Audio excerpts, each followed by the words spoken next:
LeBron James. What's going to happen with LeBron James? Where's he going? Been hearing a lot of smoke about him going to the Golden State Warriors. Let's talk about that for a second. Golden State, what do you think you're going to do? Do you think if you get LeBron James at $15 million, which I think is a long shot to begin with, what do you think your team is going to be? Do you think that it's going to be something like Steph Curry, Jimmy Butler, who's, 36, coming back from a torn ACL? LeBron James, Draymond Green, Kristaps Porzingis? What else who's your bench?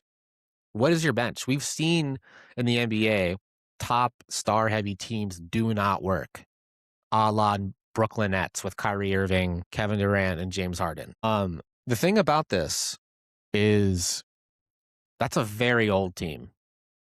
That is a very old team. How do you expect to keep up with the Spurs and the Oklahoma City Thunder? And it's something that I talked about this with the Buffoons on a previous episode. What is the accurate and proper way to build teams in today's sports leagues, especially the NBA and the NFL? You build through the draft. Well, why do you build through the draft, Troy? This is why you build through the draft. When you build through the draft and you make successful draft picks, your players are on rookie contracts, which means they're not making a whole lot of money, which means you can then use the rest of your cap space to go out and get big free agents or go out and make trades. And you can go out and make trades because you haven't given all of your picks and you're not in the salary cap apron, which restricts you from making certain trades.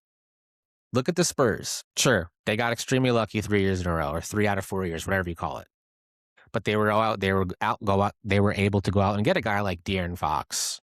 You know, say what you want about De'Aaron Fox. They were able to go out and sign a guy like Harrison Barnes. Like, you could say, oh, well, Troy, these guys are scrubs or whatever. Like, whatever.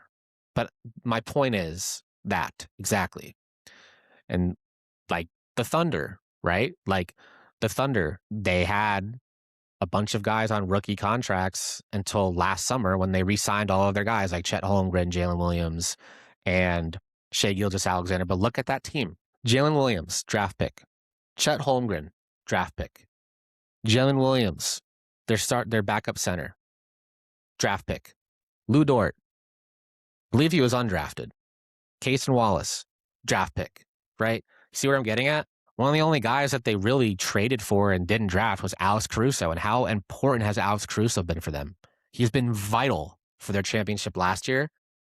And if the Thunder were healthy this year against the Spurs, they would have won that series versus Spurs, and it would be Thunder Knicks in the finals. So my point here, build through the draft. The Warriors will not be able to still afford their guys like Moses Moody, Brandon Podziemski.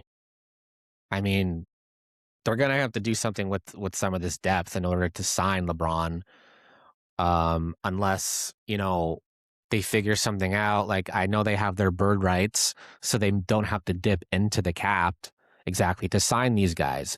I just don't understand. Like, even if you have like a starting lineup of what I said earlier, I'm still not convinced that team is going to beat the Warrior or the Thunder or the Spurs. And it's kind of cringe-worthy, if we're being honest, for LeBron to go and sign with the Warriors. It's almost somewhat reminiscent of Kevin Durant signing with the Warriors after losing to them the following summer. Like, LeBron lost to the Warriors 3 times. And I know he became good buddies with Steph Curry on Team USA, but it's a little corny to me, if we're being honest. Like, I never minded, ever, LeBron James leaving any of his teams to go and play with other teams.